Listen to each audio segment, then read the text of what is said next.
بذكر الله ترتاح القلوب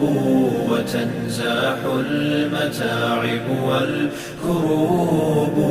وتنزل رحمة الغفار غيثا به تمحى المعاصي والذنوب